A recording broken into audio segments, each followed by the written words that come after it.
Fighting is my job. That's what I do for a living. That's what I've been doing since I'm 7 years old every day. I'm fighting because I like the science of it. For me, it's a passion, it's a sport. I'm a martial artist, and that's what I love to do. GSP is George St-Pierre, the current welterweight champion of the UFC. He's a phenomenal mixed martial artist. He's such an expert in his field. And the chance to work with a guy like George is a tremendous opportunity.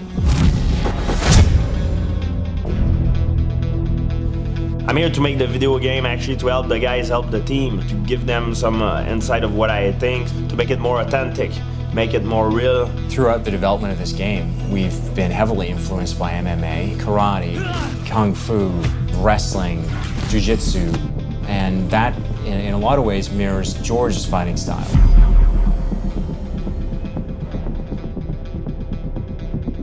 We took George through the story of the game, the characters, the world itself, and then got into the fighting. The fighting scene are so realistic, it's like the real thing, you know? I like the way the transition between the striking and the takedown is done. It's very fluid. Anything that glows red when you've got a character grappled is a piece of the environment that you can use. So you can use chair, you can take your opponent and throw him in a, in a fish tank or in a grinder. Oh my God!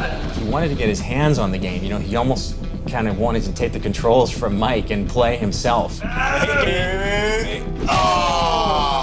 It was like the dark side of George wanted to bust loose. Like me, when I play video game, I like to be a villain. In life, I'm a good person, but when I play, I'm like the most evil person I can be. And then we brought in Liberty Walker and Soda Yoyama, two guys who've been key to the development of our fighting and our locomotion. And the great thing about these guys meeting George is that Soda and Liberty are both fighters themselves. Whenever we are trying to implement some new moves, we get up, start throwing the punches, then see how it feels. So we would often work through what worked mechanically from our martial arts background, trying to keep with more believable moves. Soda and Liberty are very committed in what they do. They're very meticulous in their work. So Soda, you want to bring up on your end like the jump kick? When you sprint in towards the enemy and you push the striking button and there's a jump kick that comes out. It's a little bit problematic for us just visually. We weren't quite happy with it, but we couldn't quite articulate what was wrong with it. So you can see it in slow-mo. Okay, I see the progress. Go continuous, yes, I can see it. So at that point, you know, we broke into the mechanics of what was wrong with that move and how it wasn't looking correct. It doesn't feel like his hip. You know why? Because he's jumping with the same leg that he's gonna kick, which is wrong. Oh, you see? Jump with the left and you kick with the left. Yes. If I would do that move, okay, I would jump with my right and kick with the left. George was in his element when he was talking to those guys. That's really when he got fully engaged. What I like to do is when the guy kick here, up, getting into him, boom, and I see one he's doing like this, crack, and then break the leg.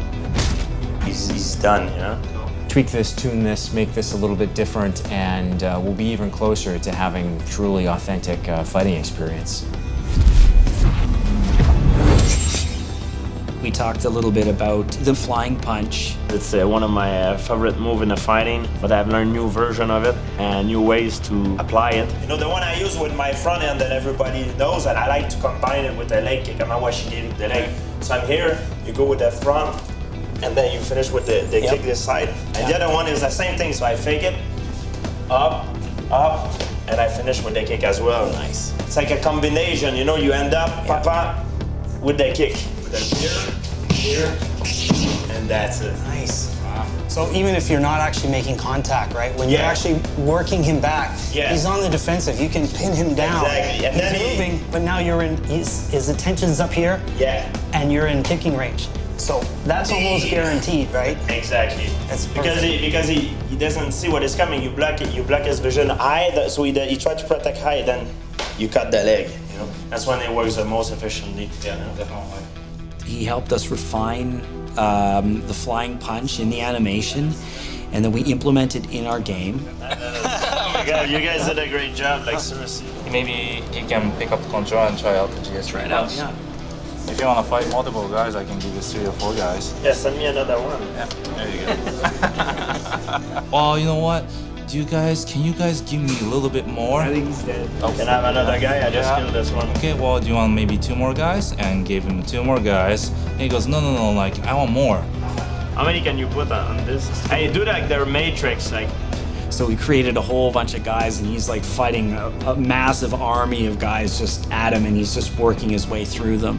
George absolutely helped us take the game to, I think, just another level. Having a guy who really embodies what MMA is today come in and actually help us tweak up our fighting, which is really the cornerstone of the gameplay experience. Doing more and more stuff like that is crucial for game development, and actually getting to meet the experts in the field and the people who really live that lifestyle and understand that lifestyle. And the fact that we actually have stuff in the game that's representative of him. Oh, my fighting shorts. You got it, man. The main thing about it, the reason why we play game is to entertain ourselves, to have fun. And this game, I have to tell you, it's a lot of fun.